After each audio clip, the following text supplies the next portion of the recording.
কিরে কি ঝামেলা হয়েছে? কি হয় নাই বলেন? আরে কি হয়েছে সেটা তো বলবেন কেউ। বান্টি কি হয়েছে? ভাইয়া বরের নামে একটা মিস্টেক হয়েছে, পি এর জায়গায় ডি হয়ে গেছে। এই তোর বড় ঝামেলা? হ্যাঁ এদিকে আউট অফ কন্ট্রোল সিচুয়েশন।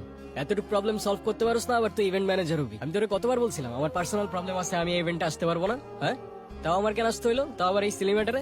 হ্যাঁ সরি, অনেক স্ট্রেসের মধ্যে ছিলাম তো তাই ঝামেলা হয়ে গেছে।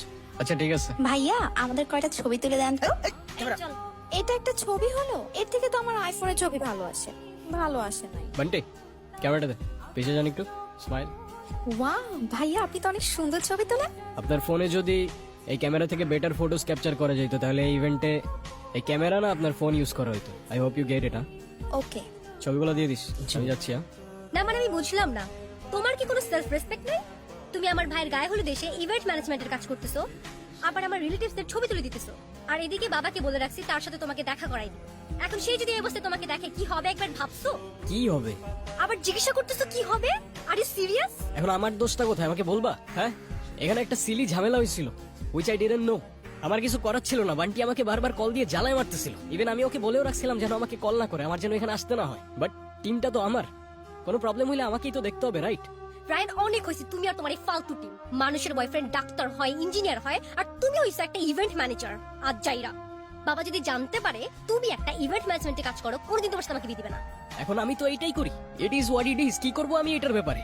তোমার কিচ্ছু করা লাগবে না, তুমি তাকিয়ে তাকিয়ে দেখো আর অন্য আরেকজন এসে আমাকে বিয়ে করে নিয়ে যাক, তখন এসে ছবি তুলবে। এই তোমার কি আমার এক্সপেরিয়েন্স সম্পর্কে কোনো ধারণা নেই? এই কাজ করে তুমি আমাকে হ্যাপি রাখতে পারবা? এখন তোমার এই কথাগুলোর কি উত্তর দিব আমি তো জানি না। আমি যতদূর জানি ভালো থাকতে খুব বেশি কিছু তো লাগে না। পকেটে 2 বেলার খাবার, বাসা ভাড়ার খরচটা, আর পাশে ভালোবাসার মানুষটা থাকলেই তো এনাফ হওয়ার কথা না? এই তোমার এসব ইনস্টাগ্রামের রিলসের ডায়লগ আমাকে শোনায় না। গত 2 বছর একই কথা বলে আসতেছো। বাবা অলরেডি আমার জন্য একটা ছেলে ঠিক করে রাখছে, আর তার বাবা অনেক rich. As soon as possible তুমি যদি ভালো একটা জব আর বিজনেস না করতে পারো, আমার কোনো কিছু করা থাকবে না।